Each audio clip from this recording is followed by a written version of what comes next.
This, my friends, is the Music Ed Mentor podcast, which means you are here to learn how to build, manage, and grow thriving school music programs and have long and happy careers. And I am so very thankful that you are taking this time to be with me and grow and learn from this episode. It's a good one. Sometimes I look back and I can't believe how much outstanding content we've created through this podcast, from ideas on curriculum to funding and financing to how to create a lifestyle that prevents burnout for you. And I'm so grateful to be your host and guide along this path. And if this is your first episode with us, I am Elisa Jansen-Jones. If you are going to be attending the NAMM show or any of the state music education conferences in Colorado, Arizona, Utah, California, or Texas, I'd love to meet you in person. You can find me on Facebook at Music Ed Mentor. Just shoot me a message or a friend request or both. This episode is about something that I feel, and I'm sure you feel, quite poignantly this time of year. It's inadequacy. It starts with rascally kids who are so excited by the holidays and the weather turning they can't seem to find the energy to focus enough to rehearse, and you can't help but wonder, how is your holiday performance going to possibly compare to the holiday performance of your friend at the other school, because it's just 2 weeks away and they don't know their music and they won't settle down, and how will they be ready on time? You don't have props or lighting, or maybe you do, but your kids can't sing or play, or maybe you picked music that's too hard, and maybe you should just cut one of those songs, because what if it's not perfect? And you've seen the videos of what the last teacher at your school did that everybody loved, and you're seeing all the videos people are posting online showing their choir / band / modern band / orchestra / children's group / percussion ensemble. And how on earth can you feel successful when you're just not measuring up? My friends, I feel ya. And that's why for this episode, I brought in the man who trademarked the term, and I'm doing the air quotes here, Comparanoia, Davide DiGiorgio. David is fresh off a wildly popular TEDx talk where he shares how to be unapologetic about just being you. David is also an award-winning theater producer, composer, and acclaimed music educator. So buckle up. This is going to be a good one as we talk about the perils of comparison anxiety, if you really should fake it to make it, what you can do right now today to battle it and feel better instantly. But first, this episode is brought to you by Smart Music, the leader in tools for helping your students practice and you to assess.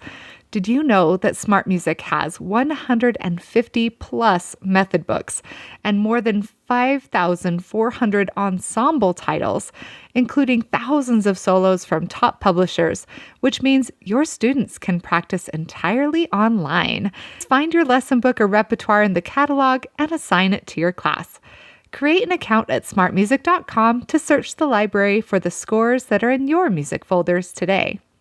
Smart Music is also a sponsor of the International Music Education Summit Virtual Honor Band. To learn more about this incredible experience for your band students, visit musiceducationsummit.org. Now, let's talk about how to battle that pesky comparanoia this season with David. Well, well, that's weird. Okay. So I have this unusual background of, I started out as a composer and a musical director, and I spent many years in theater. I had my own successful theater production company in Toronto for many years. And while I was doing that, I decided to also become a high school music teacher. I taught it all, from band to musical theater to choir to all of it. And while I was doing that, at the same time that I was pitching television shows, I also decided to open up a yoga studio, which was the worst experience of my life. That's a whole other podcast episode. But wait, pause. Is it because of the yoga or because you opened your own studio? Because I love yoga and I've been practicing for about 10 years. I love yoga. but do not open a yoga studio. It's just a train wreck. It's like not fun. Okay. Continue with your bio. So I have this really interesting combination of performance production, education, and transformation in my experience. And I bring all of that. I immigrated to the US ultimately and have been building a business and a platform and a little mini empire of sorts to help other people, especially young people and teachers. And here we are, 2019, almost 2020, about to make some magic in the world. So what do you do to help teachers, music teachers especially, besides being on the podcast? Because this podcast, of course, is for music teachers specifically. So what are your kinds of efforts? So the message that I've been developing, it's really my life's work, is that I've really come to understand that the real problem that we face, and we all know, I mean, gosh, we go through our teacher training programs and you end up in the first day of school on that first, year teaching, and you're like, wait, how do I use the smart board? What do I do when they don't stop talking? And so what I've realized is it's not, and my quote is, fear of failure, lack of skills, or even a lack of confidence is this issue that I've come up with that I call comparanoia. And we start to measure ourselves against the other teachers or other people who've done it before us, or our own expectation of what we think, maybe our own music teacher from when we were in high school or elementary school, or whatever the case may be, mentors, whatever that is. And it takes us out completely. And I have spent a lot of time figuring this out, researching it, experimenting with it with thousands of people. And I've really figured out how to empower people in a way to overcome their comparanoia and to be able to show up in a classroom, show up in any situation confident so that they can deliver the best of themselves. So if you had to create the Webster's dictionary definition of comparanoia, what would you describe it as? So there's 3 definitions. So the big definition, the one that I share in my TEDx talk, is the desire to be like or unlike anyone else. And that's sort of the bucket definition. The key is the unlike part, and I'll get to that in a second. So the second part of the definition is that it's the unresourceful beliefs, thoughts, feelings, behaviors, and actions that come as the consequence of an incident or as the result of not meeting or exceeding a goal, a standard, a benchmark, or an expectation. We make all this stuff up. Yeah, that is super, super loaded. Can you break it down for me even more? Yeah. So basically, an incident happens and a belief is triggered in our head. That belief then creates thoughts, which we could call them stories.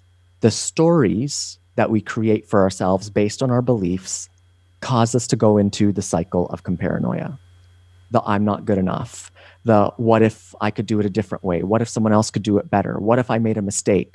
What if I said that thing? I don't know about you, but in my first year of teaching, I thought I was going to get fired about 15 times because I said, oh my God, I can't believe I said that out loud to that student. And I was sure that I would be called in to the parents or whatever, right? And usually it doesn't happen, but there's comparanoia showing up all the time because like, oh my gosh, I did something wrong. When all you're doing is just being yourself. And so the key is our beliefs that we have about ourselves or the world or about being a teacher, about music, or about how good we are about something. Our belief system creates all these stories, these thoughts, all the things that come after that, which causes us to go into this cycle of comparanoia, which sucks. So you're suggesting it starts with your beliefs rather than your thoughts. Because I always think it's your thoughts that drive your emotions, that drive your actions, that eventually drive your speech, and that drives your beliefs. Do you think it's the other way around? And by the way, it sounds very Steve Chandler of you with your own story. Okay, your turn. Thank you. Yeah, I really do believe the beliefs are, because the beliefs are the things that we pay the least attention to, actually. And we also feel that the beliefs are the least changeable. And where do beliefs come from? They come from programming when we're kids. They come from our observation of our parents, of what our teachers say. We create beliefs based on little offhanded comments that happen. right? So one of the stories that I share in my TEDx talk actually is of teachers laughing at me when I was in kindergarten, which created a belief in my head that I was unusual. And that kept me from playing myself after that incident happened. And so I think the belief is what everything stems from. And that's what triggers everything else. And the thought is based on our belief. But it's so transparent, the belief, that we don't necessarily look at it usually. That's why I say it comes first. Yeah, I understand. I understand. But this is a concept that I've only learned in the last, 5 years of life, when I really started to step outside myself and think super critically about, why do we believe these things about ourselves? Why do I think that I'm smart? Or why do I think that I'm prone to depression like everyone else in my family? And how do we break that cycle of that story that we've been told? And that's really what it does come down to, is programming. So when did you start to learn about this whole psychological thing that the majority of us, I would say 90% of us living our lives, think that life is thrust upon us, when truly it's the other way around, right? Yeah. Okay, so talk to me about your experience with the whole programming, energy, that kind of stuff. So the big thing that happened for me was 10 years ago when I was 33, and I decided to move to the Arctic because I thought it would be a good idea, and I thought I'd find myself there. Wait. You moved to the Arctic? Correct. Yeah, with polar bears. Yeah. Okay, go on. So now the entertaining part of this is that I moved to the Arctic after the second time I read the book, The Alchemist, where, as most people will know, nowhere in The Alchemist does Paulo Coelho suggest that you should move anywhere, except that all the answers are within yourself. But somehow the message I got from the book is like, I need to move, and I'm going to the Arctic. And what I realized there was that I was the problem in my life. That I had created this belief system that I was different, that I was unique, to believe that I was unique, which is the third definition of what Comparanoia is. And that I didn't connect, nobody connected with me. And what actually happened was I was house sitting for a dog, Toby, the Pomeranian, who had an ulcer, who was giving me an ulcer while I was house sitting him because he was a fastidious little creature. And he bit me and locked me out and all kinds of crazy shenanigans with this little dog. And I had my own dog, Galileo, with me also. And one day before I went to bed, I said to Toby, Toby, tomorrow we're going to be friends. I'm just going to love you like you've never been loved before, because this is not going to work out. Someone's going to end up hurt, and it's probably going to be me. So I went to bed, and the next day I woke up and I approached Toby, the Pomeranian, with an ulcer, with so much love for the whole day.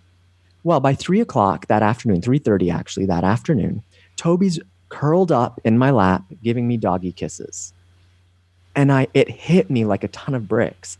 Wait, if I can choose what I believe about this dog or my relationship with this dog and change it overnight, could I do that in my own personal life with all my relationships? Am I the problem here? But wait, if I'm the problem, I could also be the solution, which started this whole 10-year journey of really figuring out, where did all my beliefs come from?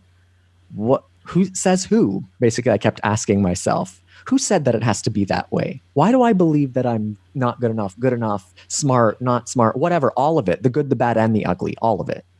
Where did that come from? And is it unchangeable? Like most of us believe our beliefs are unchangeable. It's just, that's what I believe. Take it or leave it. Really? Take it or leave it? Because I mean, I left it with Toby and I recreated an entire relationship with this dog, and we had a great time for the next several days. So I started to transform all of the relationships in my life. Now, let's just be clear, right? This is not a happy ending story that, like, I don't learn the first time, the second time, or the third time. There were other moves to the West Coast and to all over. I didn't learn the lesson. So I kept experimenting with it. But the blessing in that, of course, is that I've collected all this data and all this research in my own personal experience, and then being able to observe it in my students and other people over these last 10 years to create this body of work. Yeah, my dad would have quipped to you, wherever you go, there you are. Oh, and I was. Yeah, you take whatever problems you have anywhere you go. If you think that changing schools or changing towns or changing districts or changing countries is going to solve your problems, there's got to be some balance there between looking internally and going, wait a second, is the problem actually that my students are poorly behaved, or is the problem that I don't succeed well in classroom management?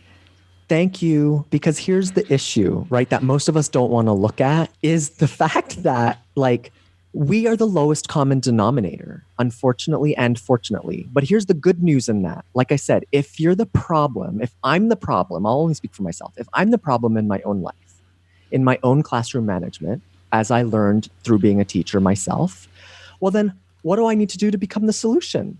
Do I need more support? Do I need to try a different angle with my students? Do I need to be more myself? Do I need to just come to the maker talk with my kids? Whatever that is, right? Like, I have full control over that, because if the same pattern is happening over and over and over again, and as teachers, I mean, we always have different students.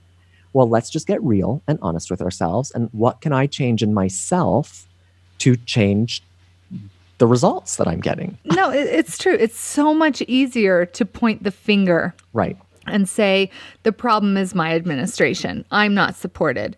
The problem is this or that, or, the parents or the demand on my schedule or whatever.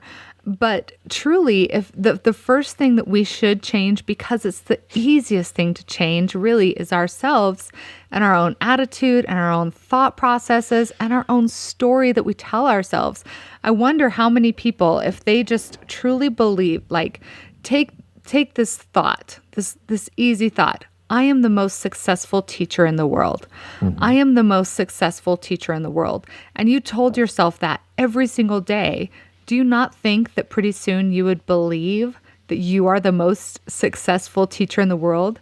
Because it is, like you said, the lowest common denominator. Yeah, it's totally crazy how the slight, if you look back at your life and the things that have made the largest impact on you, it's probably been the tiniest thought.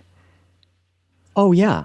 It could be that offhanded comment, a joke, some tiny little incident. I call them incidents that happen, these micro incidents that we create huge belief systems around.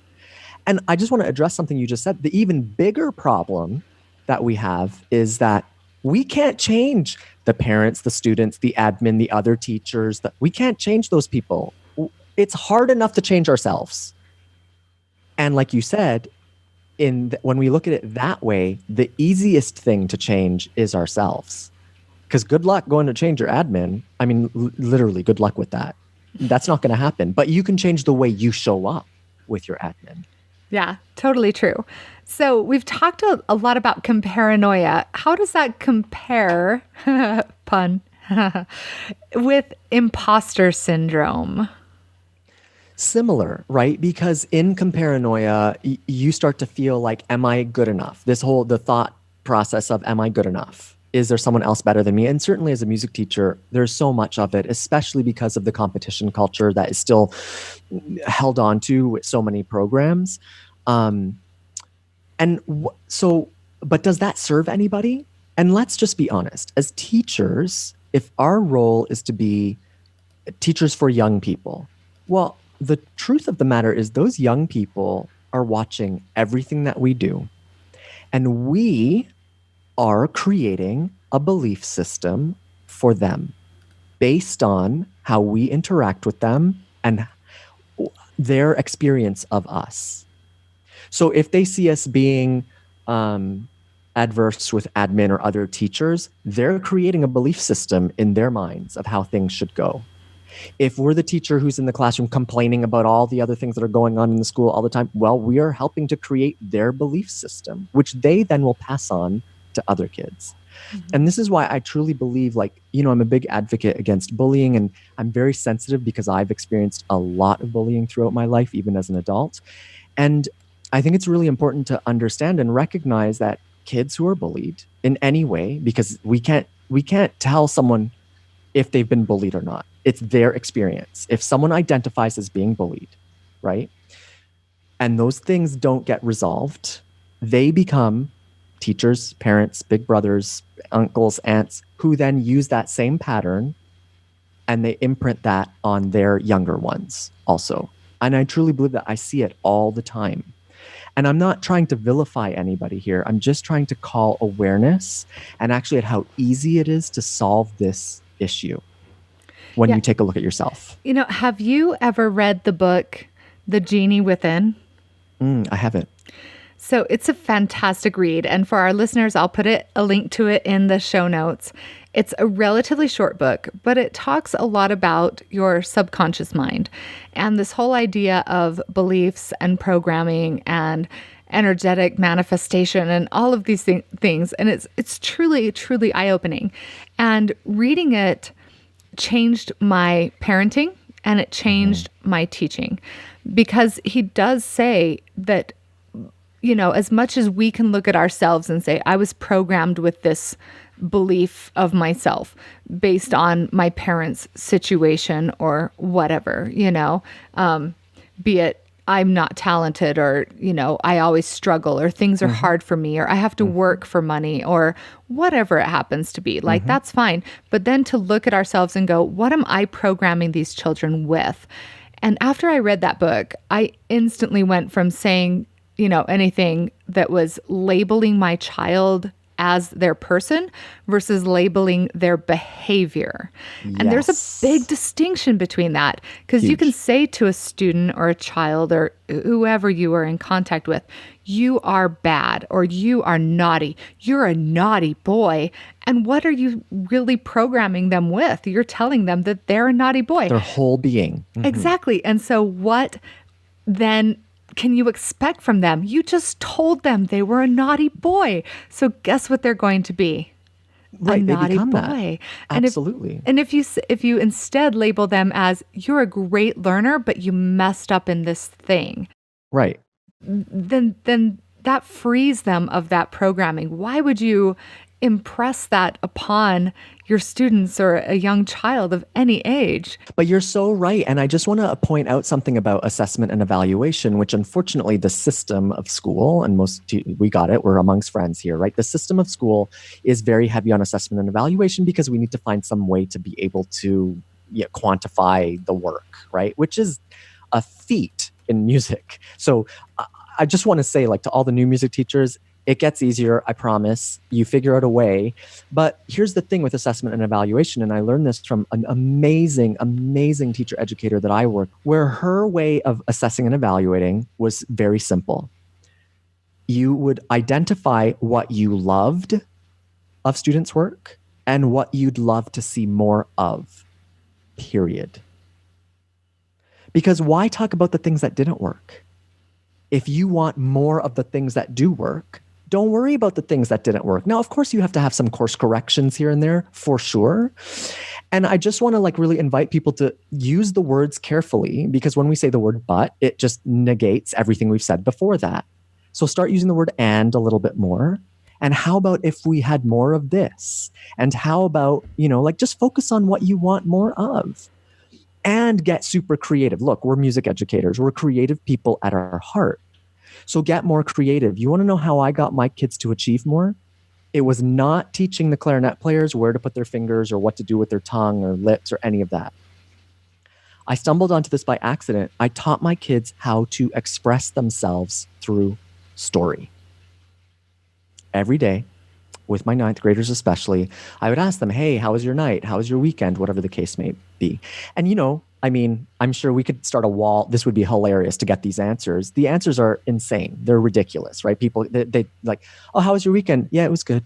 What did you do? Oh, we had a dinner. Like this is a true story. We had a dinner. There were 72 cousins who came over. I'm like, wow, tell me about it. Oh yeah, it was good. That's it? Like, tell me more. So I taught them to express their feelings and to express through color, through words, through all that stuff. And they became better musicians. And it hit me. I'm like, we're trying to get these kids to express themselves through this foreign object outside of their body. They don't even know how to express themselves from inside. And we have all these beautiful Italian words that we're trying to get them to learn, and like legato and molto this and meno that. They don't get it. They don't even know how to tell you how their weekend was with any expression, most, right? So by allowing them to unleash who they were and letting them know it was okay to express themselves, they actually became better musicians. And it was this fascinating experiment that I did over several years, and the results were always the same. The classes that I did this with more of became better musicians faster. Mm-hmm. And I wasn't doing music at all. I was just having story time. We did like 5-10 minutes of story time every class. Well, what you were doing was giving them a safe space to emotionally express. And what you were doing is social emotional learning. You were letting them let their emotions out and let them take words, and words are power. Right. And then now we have rapport and trust. And so I could use that rapport and trust and the stories and what the dinner felt like or smelled like the night before as I was trying to get them to express the music that we would play then, because I could draw the analogies and make metaphors to what we had talked about. And that's all. I mean, we all know this. Look, we're not really teaching them music at the end of the day. And I know that's controversial to some people, but at the end of the day, like most of the kids are not going on in music. That's just the reality of it. So then what are we teaching them? We're teaching them life skills to be able to express themselves, to be great people, to be great humans in the world. And so the skills that we're actually teaching them on their instruments transfer to allow them to be better friends, better parents, better teachers, mentors when they become that, if they become that. And so that's the picture. That's the stand that I was taking, the way I was teaching my music class. So talking about comparanoia, imposter syndrome, always feeling like we're inadequate in some way, telling ourselves these stories. We've talked about changing those stories, changing our thoughts, changing our beliefs. But what are some other ways that we can more proactively deal with these kinds of situations, even if we aren't feeling that way yet, knowing that at some point we might just open Pinterest and see Elizabeth Caldwell's, and I hope she is listening, because everything that woman touches is amazing. Extra. Yeah. Oh, she's just amazing. You see people like that and you think, oh my God, what am I doing? Like, this is an outstanding music educator. And fortunately, we do get to meet those outstanding educators. They're our colleagues. But anyway, I digress. How do we deal with this? How do we help ourselves to help ourselves? Very simple. The antidote to comparanoia is celebration.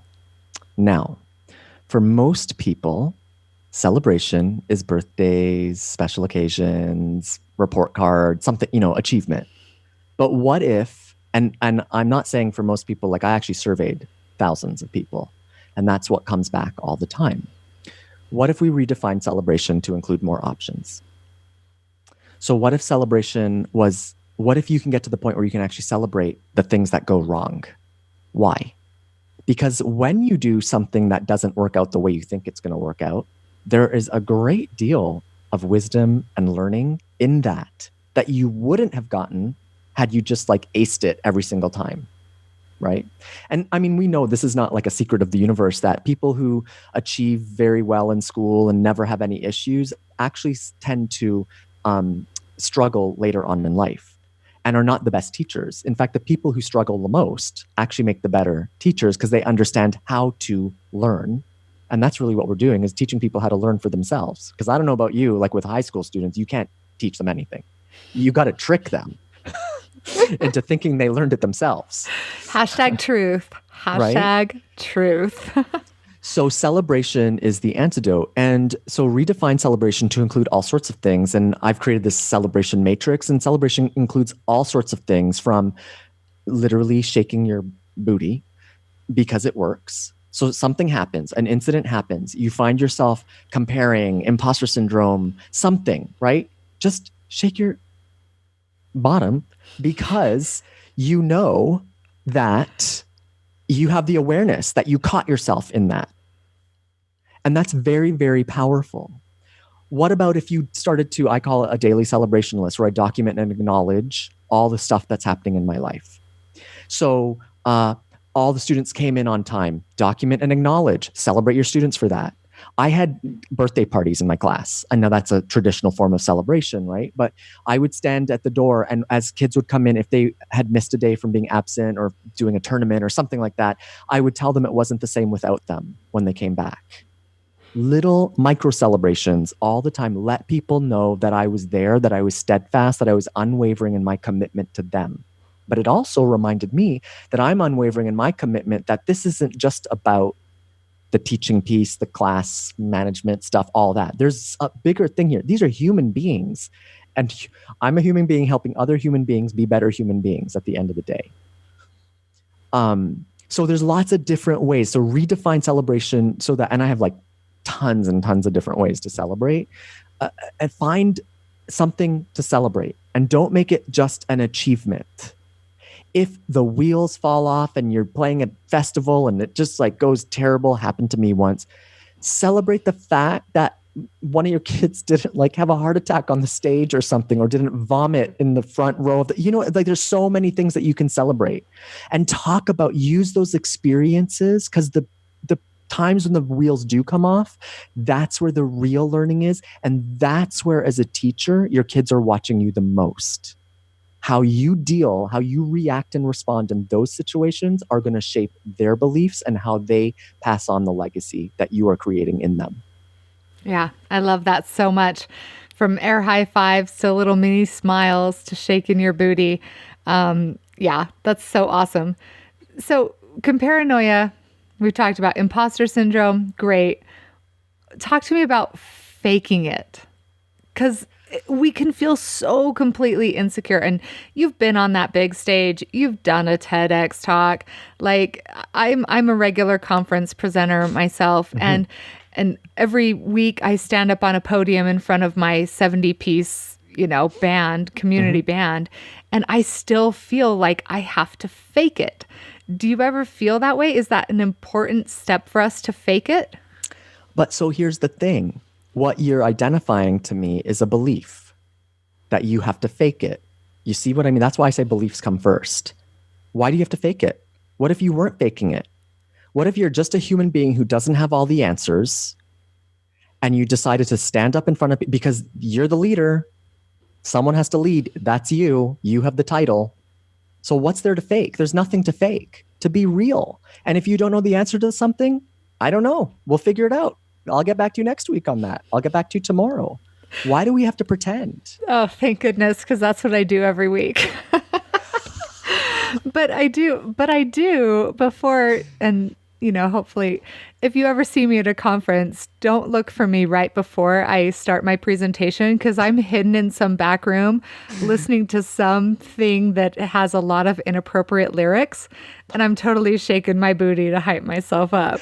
Yeah. But you're right. In the moment, like I might have to tell myself, you know what, for the next hour, you're just going to fake it. You're just going to do your best. But when it comes down to it, I am doing it, right? Right. And why would you see, here's the alternative. So let me offer you this. You can fake it, or you can be present.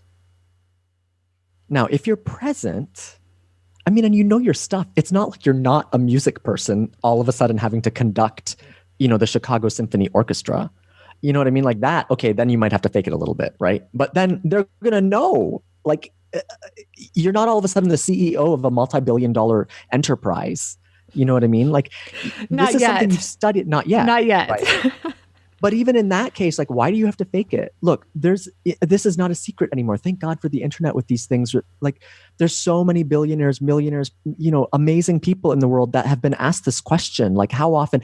I met the founder of Uggs, by accident. I was sitting beside him at a networking event. And I said, hi. I didn't know who he was. How are you doing? What did you do? And he says, I'm the founder of Ugg Boots. And I'm like, I'm sorry, I had to do a double take. You are? What? What are you doing here? And I said to him, in all the years, this is a wildly successful company. What would you say, like, what was your experience of it? And he said, and he didn't skip a beat. It was so classic. He said, it was 80% terrible, but the 20% that was good made up for all of it. 80-20 rule. Right. And he said, I had no idea what I was doing most of the time.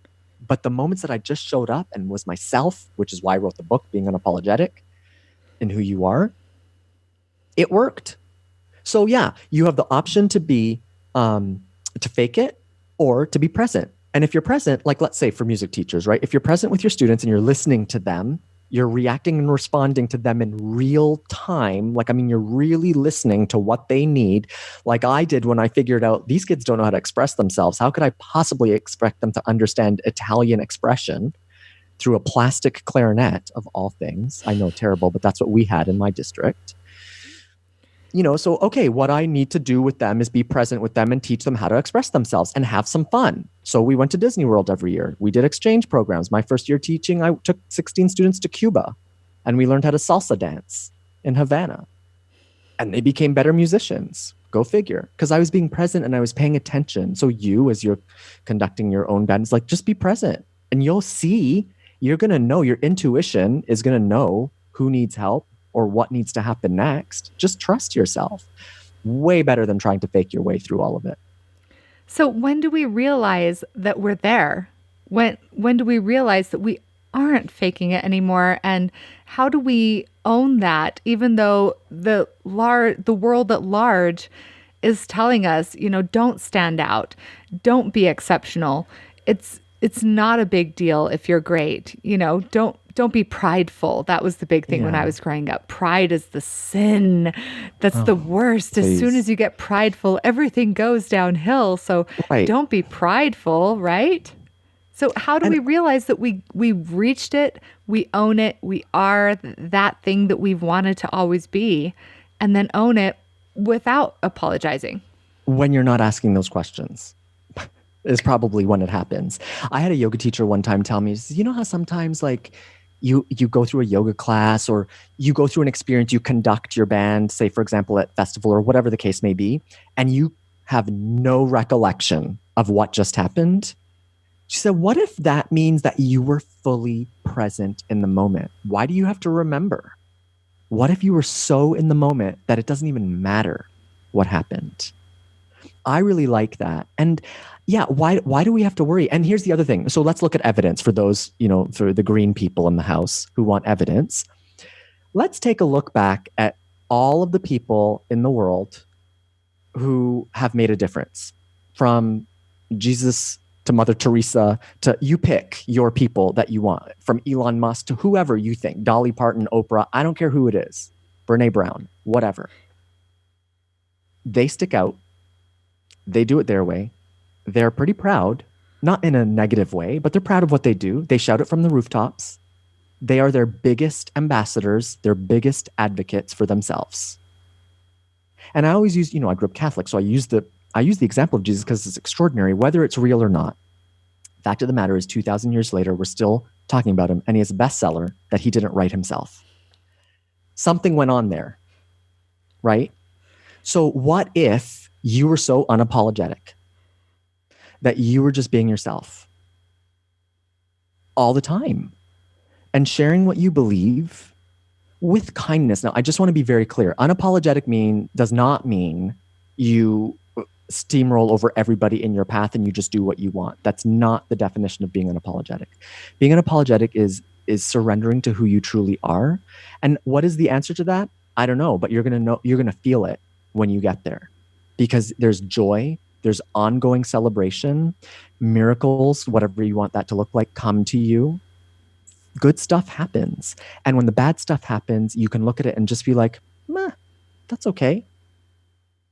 Like when my house was hit by lightning and burned to the ground, and I celebrated the fact that I got out alive. I also share the story in the talk, and that, I created this situation for myself and I'm okay. And so is the dog, and I can move on from this. That's when I think that you're just being unapologetically yourself and you're in your flow. So how do we deal with it when other people are critical of us? When other people try and bring us down?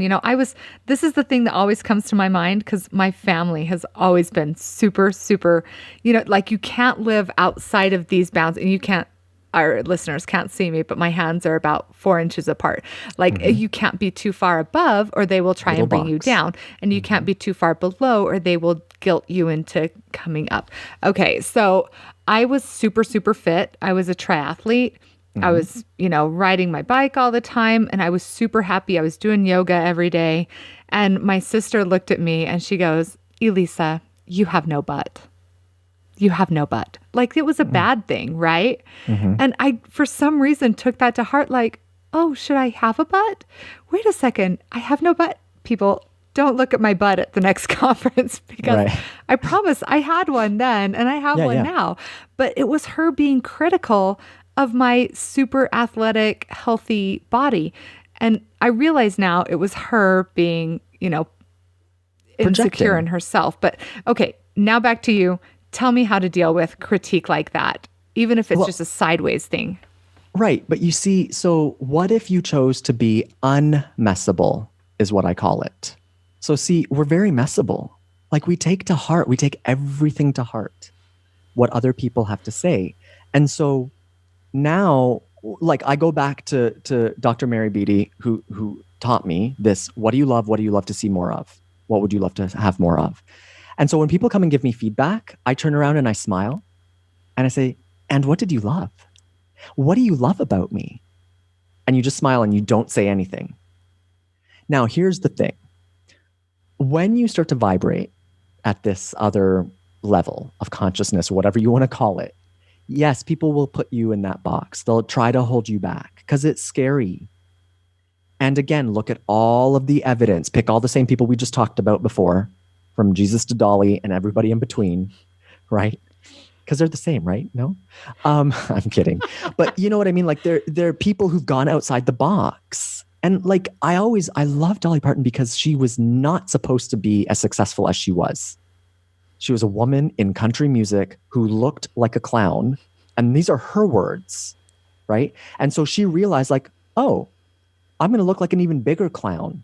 And I'm going to show them because I have it. I know I have it.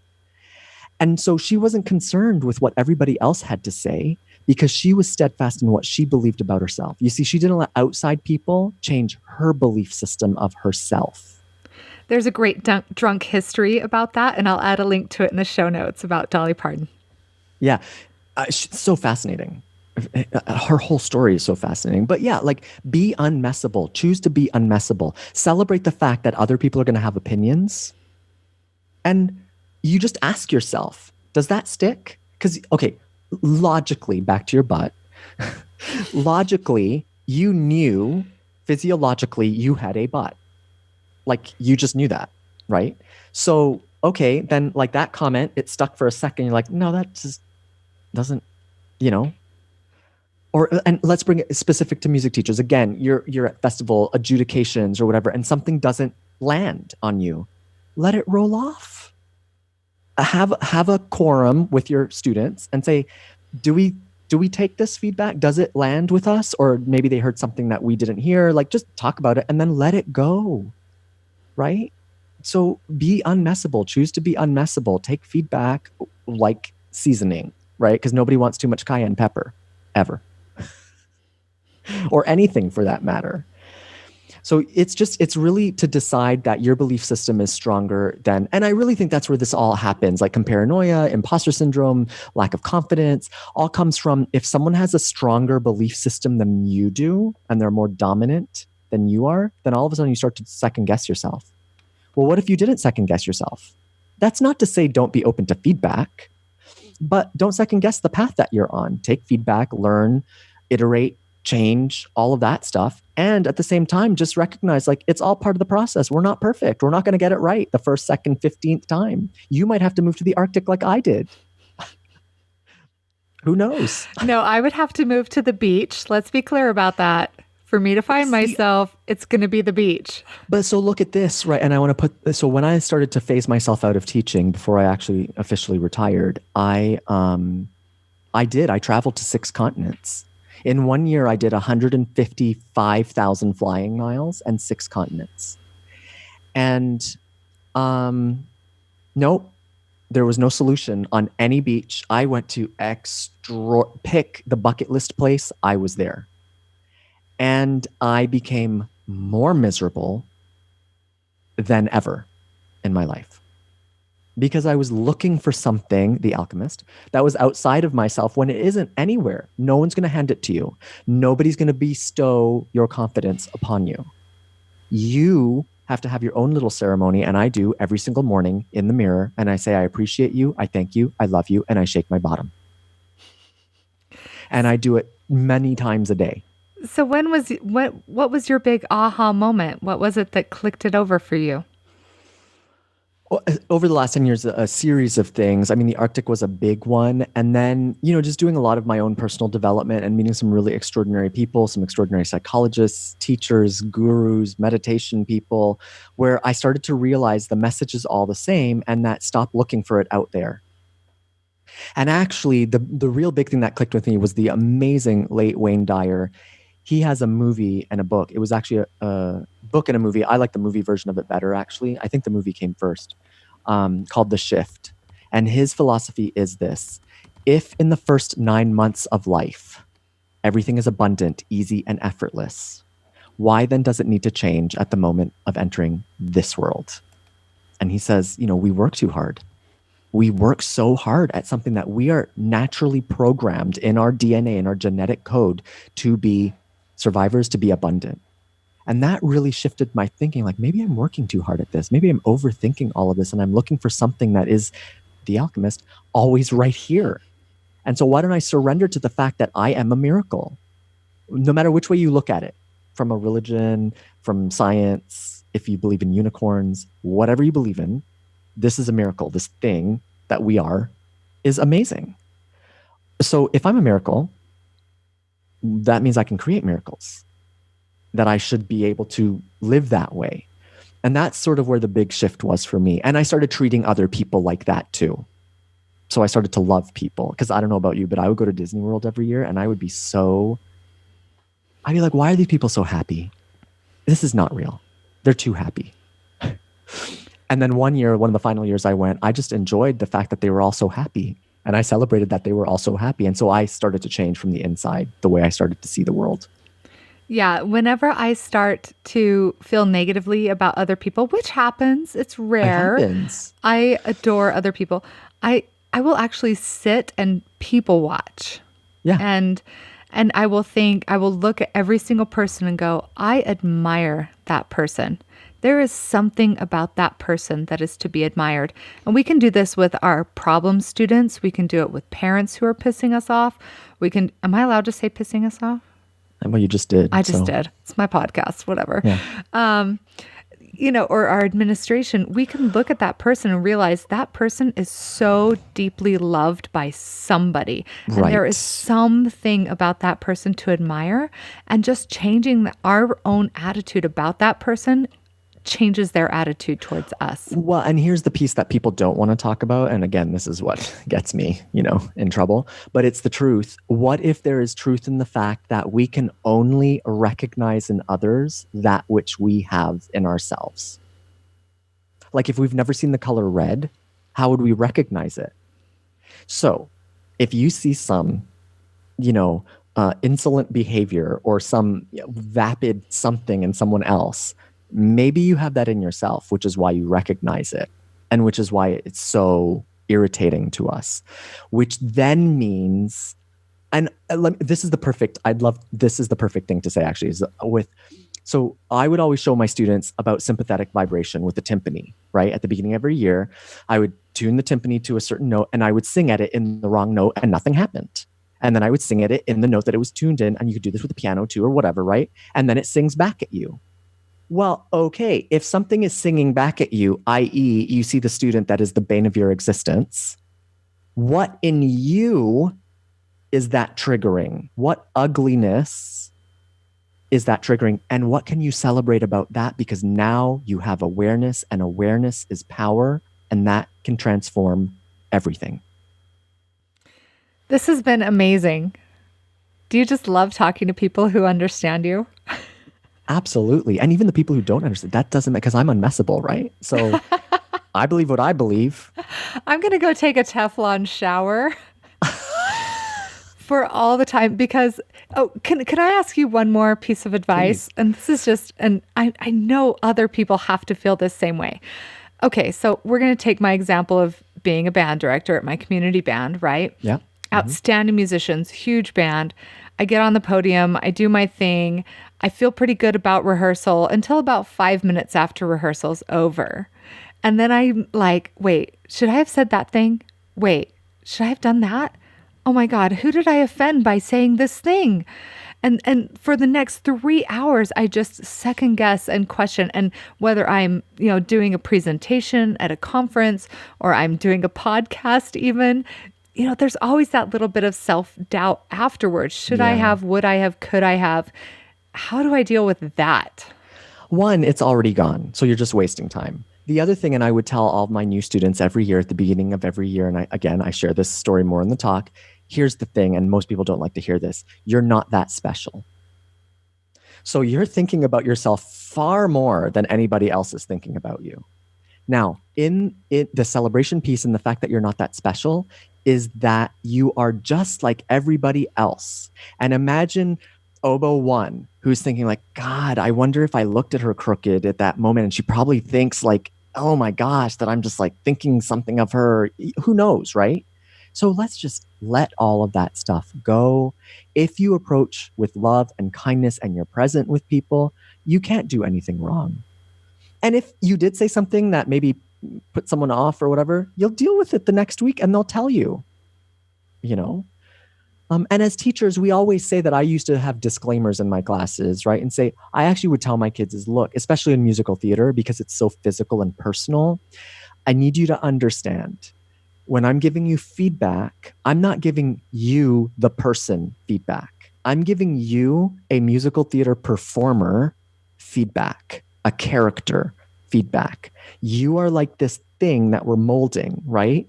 So this is not about you at all, right? So I would always put that disclaimer. And even in music class, it works too, is like, look, you are now the role of a musician. All this feedback is for, this artist appearing as the role of this musician. So keep some separation, right? And same thing for you. Put some separation between it. Okay, I did my role. I did my thing. I did my job. And then just the more time you spend worrying about the past and things that you've said before, it's exhausting. Like, this is exhausting. Instead, you could be creating miracles or whatever you want to call them, opportunities in the moment. So all that time, for example, that you're worrying about that, now you're disservicing your husband, for example, because you're in your head, or your kids or your students or whatever the case may be, because you're all wrapped up in your own belief system and all the thoughts, feelings, behaviors, and actions that come from that. When instead, people are waiting for you to just show up for them. And especially our students, that's all they want. They just want us to show up for them. That's awesome feedback. Thank you. See what I did there? Yes. Took your feedback. Oh, okay. All right. So let's wrap this thing up. I am going to have so many links in the show notes for our listeners to everything from the Wayne Dyer movie to, the Genie Within to The Alchemist and all of that. So be sure to check out the show notes. Any sort of parting words, if we could create a mantra, a sentence, a paragraph to take with us from this conversation, what would it be? So, two things. The problem isn't a fear of failure, a lack of skills, or even a lack of confidence. The problem is comparanoia. The antidote is celebration. And you are ready now. How about now? Your kids are ready for you now. Not to fake it, not to show up next year when it's going to be better, not to wait when you have more money in your program. Now. Perfect. Thanks so much. Thank you. My friend, I hope you learned a lesson just as much as I did with this episode. And the lesson is so easy to implement this time of year because it truly is a time to celebrate. Celebrate that you got out of bed this morning. Celebrate that your coffee is hot and yummy. Celebrate that so many of your students showed up today. Celebrate every single success. In his book, Meditations, one of my favorite reads, by the way, the Roman emperor and Stoic Marcus Aurelius shares 6 things you should do every night if you want to live an optimal life. One of the 6 is to do a review of your day. I highly, highly encourage this practice, even if you don't implement the other 5. I keep a notebook by my bed, and at night before I go to sleep, I open to a blank page. On one side, I write attitude, and on the other side, I write gratitude. On the attitude side, I get to think back on my day and write all the affirmations, all the good successes. I am a talented teacher who reached little Johnny today. I had an amazing success with my middle school choir. I am a bona fide podcast host. Well, you get the idea. On the other side, I keep a running list of things I'm grateful for. The soup I made for dinner, the Instapot I made the soup in, the grocery store where I got the vegetables to throw in the soup, the adorable children I got to feed the soup to. Yeah, I like soup. Well, what do you like? What successes did you have today? If you want, and I encourage you to, you could even pause the podcast right now and list off a few yourself. Then find a way to write them down every day. Celebrate every moment you get because this life is freaking crazy awesome and it's yours. Thanks again to Smart Music for helping make this episode possible.